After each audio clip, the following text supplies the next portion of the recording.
It's Sunday morning on CBS, and here again is Anthony Mason.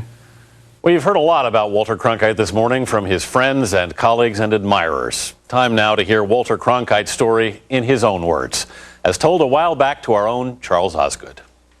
About a decade ago, I spent an afternoon chatting with Walter Cronkite about his just-published autobiography. Thank you very much. A chance to learn a little about the man we'd all spent so much time watching on TV. Your dad was a dentist. My dad was a dentist. My grandfather was a dentist. My uncle was a dentist. And you decided to be the first in a long line of dentists to do something else. Yeah. I thought I'd rather look in the horse's mouth and get the truth rather than people's mouths. General, was it these underwater obstacles that made Omaha the toughest of the beaches, as it was? Well, of course, that was one part of it, but this... Only hot war we've got running at the moment is, of course, the one in Vietnam. I don't think that unless a greater effort is made by the government to win popular support... You always refer to yourself as this reporter. When did you know in your life that that is what you wanted to be? Very early on. I was directed into journalism, if you please, by a series of short stories in American Boy magazine. And the one that hit me most intriguingly was that of the newspaper man. As for so many of the pioneers of television, World War II gave Cronkite his biggest break, the chance to report under fire. I'm just back from the biggest assignment that any American reporter could have so far in this war. I was one of them who volunteered to be frontline correspondent, to be out there where the shot and shell was. I made a few air missions. I was there a lot of the time. The planes and gliders will split into two routes, northern and southern. Otherwise, the column will string so long, enemy fighters will be able to get up in time to attack the rear, or be so wide that flak can hardly miss. It is a day this reporter cannot forget. Those American Waco gliders were built of aluminum tubing with canvas skins. The canvas cover beat against the aluminum, and it was like being inside the drum at a Grateful Dead concert. Over the drop zone, the second surprise. The tow rope was dropped, and down we went. No glide, a plunge almost straight down. The dirt came pouring in, our helmets went flying off. This is the largest troop carrier operation undertaken by the U.S. Army Air Forces. Cronkite was there on D-Day in June of 1944 when the Allies swept across the English Channel into France and began to turn the war around. Later, he did a tour in Moscow as a wire service reporter, and then came home to discover television. Hello, everyone. Here we are again in Studio A, our CBS television control point for the Westinghouse coverage, this time of the With his characteristic modesty, Cronkite always attributed his success in television to his simply having gotten there first. And he had no reservations about the potential of the new medium. Good evening from the CBS News Control Center in New York. Cronkite claimed the anchor chair of the CBS Evening News in 1962. His coverage of the Kennedy assassination and of the Apollo program were touchstones of the age. His reputation continued to grow into the 1970s as he explained the Watergate story to the troubled nation. When Liddy refused to answer FBI questions, he was fired too. I shall resign the presidency effective at noon tomorrow. He even had a hand in the Middle East peace process by engaging first Anwar Sadat. How soon are you prepared to go? In the earliest time. Let us sit together around the table and talk peace. And then Menachem Begin, through a series of satellite interviews, to agree to meet face-to-face. And the Camp David Accords were born. This business about being the most trusted man in America, I mean, the poll after poll was taken. It always worked out the same way. Why do you think that happened? I really do think it's mostly because I was the face hanging out there of CBS News. CBS News had established such a reputation, such a dominant reputation by the time we were getting into television news and I was the anchor person, that I think that all of that history of performance by CBS News, trustworthy news presentation, rubbed off on me. After all that, it may sound hard to believe that Walter Cronkite was once discouraged from getting into broadcasting in the first place. Tell me about Harfield Whedon. He was my first boss, in a sense. He was program manager of a station in Austin, Texas, where as a student at the university, I auditioned for the announcer's job, and Harfield rejected me practically out of hand with the immortal words, "Walter, you'll never make a radio announcer." This is the CBS Evening News with Walter Cronkite. Good evening, President Happily, Reagan Cronkite ignored that bit of advice, and he went on to interview president after president. He says that the one he knew best was Lyndon Johnson. I'd known him for a very long time. I had met him when he came to the Texas legislature, and I was covering that way back when. Whatever price the communists paid for this offensive, the price to the Allied cause was high. It is said that when Lyndon Johnson saw some of you reporting from Vietnam, he told whoever was watching with him that if we've lost Walter, we've lost America. Well, what he saw was a aberration. The only time in my whole nearly 20 years of CBS Evening News anchoring did I ever give a personal opinion. There was a vast exaggeration of our successes out there, and we decided that maybe a little guidance might be helpful, a little personal opinion. And we knew it was a chance we were taking and a violation of all the rules of the game. But it is increasingly clear to this reporter that the only rational way out then will be to negotiate. Did he ever take you to task for that later? I know you got to know him well. You know, never personally, but he, by indirection, did. We have it on tape, and it was part of the program when I did his memoirs later on. He said, and you know, the Tet Offensive, people came out of the woodwork. Because immediately, the voices just came out of the holes in the wall and said, let's get out. And that's what Ho Chi Minh had been trying to do all the time. Kind of looked at me.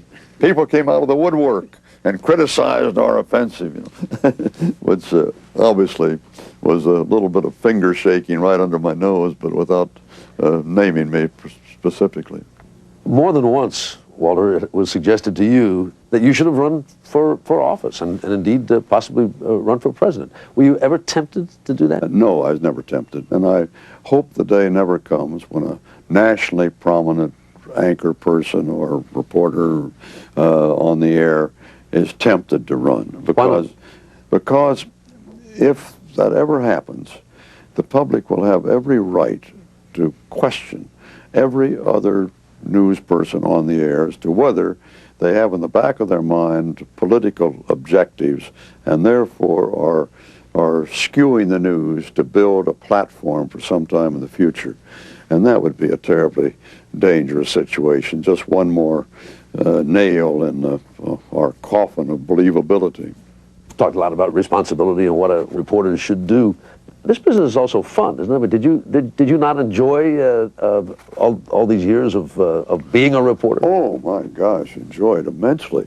I went to work every morning, absolutely delighted to get there. I could hardly wait to get there.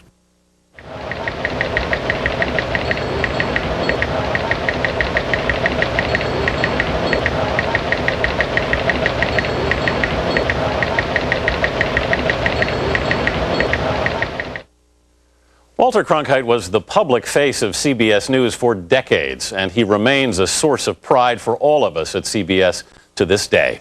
Here with some personal thoughts about that is CBS President and CEO Leslie Moonves.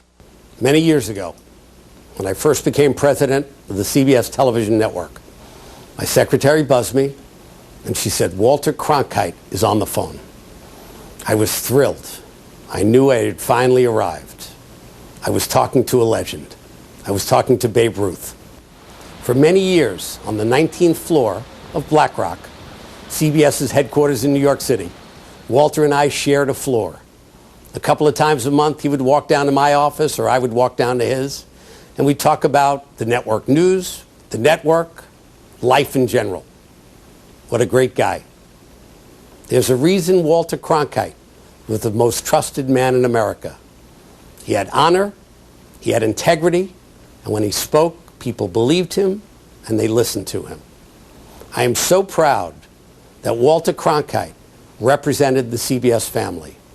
He was the best America had to offer, and I'm so proud to have known him. My friend George Clooney and I have been emailing the last couple days. George and his father, Nick, were very close to Walter. George's last email was, "I don't want to live in a world without Walter Cronkite. Amen." Thoughts from Leslie Moonves, President and CEO of CBS. As you can imagine, for all of us here at CBS News who've worked in the studios over on West 57th Street in Manhattan for the past 5 decades, Walter Cronkite cast a giant shadow. I'm joined by Harry Smith this morning. Harry, whenever Walter would come back into this building, even in his later years, there'd be a huge buzz in this place. He was an extraordinary presence, wasn't he? And especially for me, because I remember as a kid, like a lot of other people in America, in my house, my father would come home from a job driving truck all day, sit down with the Chicago Daily News and watch Walter Cronkite. It was almost like a sacrament. And when the news was finished and Walter Cronkite would say, "And that's the way it is," my mother would pop into the room and we could finally sit down and eat dinner. Great story. Harry, while we have you, what's ahead on Face the Nation? We're going to talk about health care this morning. We've got Charles Rangel and Orrin Hatch. And then on the back half of the show, more remembrances of Walter Cronkite with John Glenn, Bob Schieffer, and historian Doug Brinkley.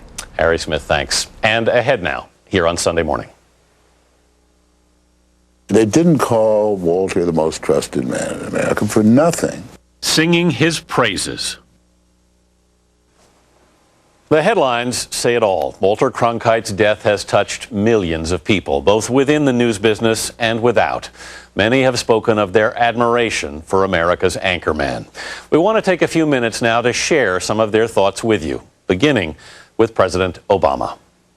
In an industry of icons, Walter set the standard by which all others have been judged.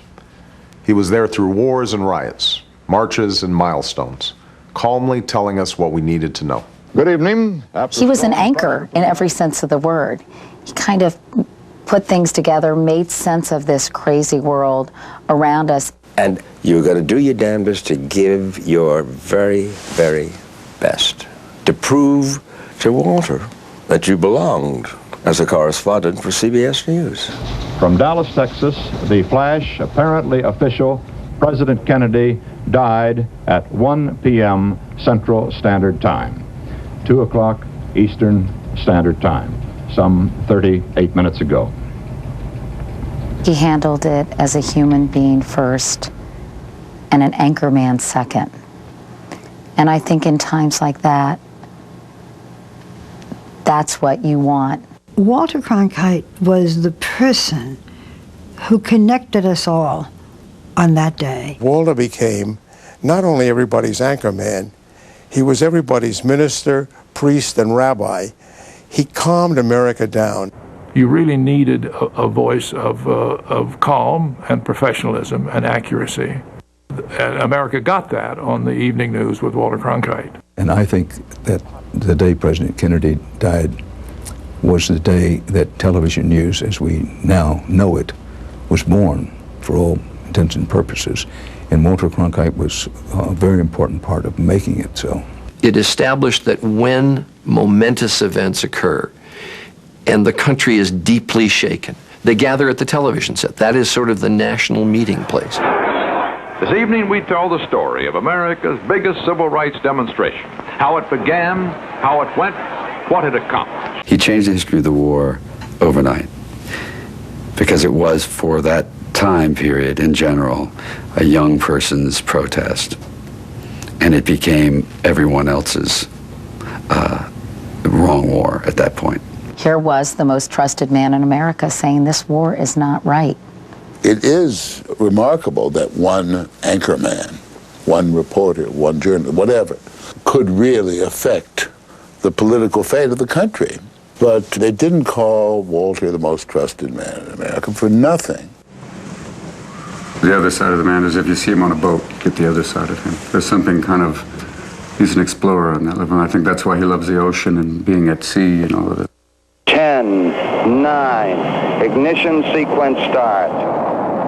Oh, it's terrific. The building's shaking. Look at that rocket go into the clouds at 3,000 feet. There was no way of holding Walter back on space. Walter Cronkite thought of himself as another astronaut.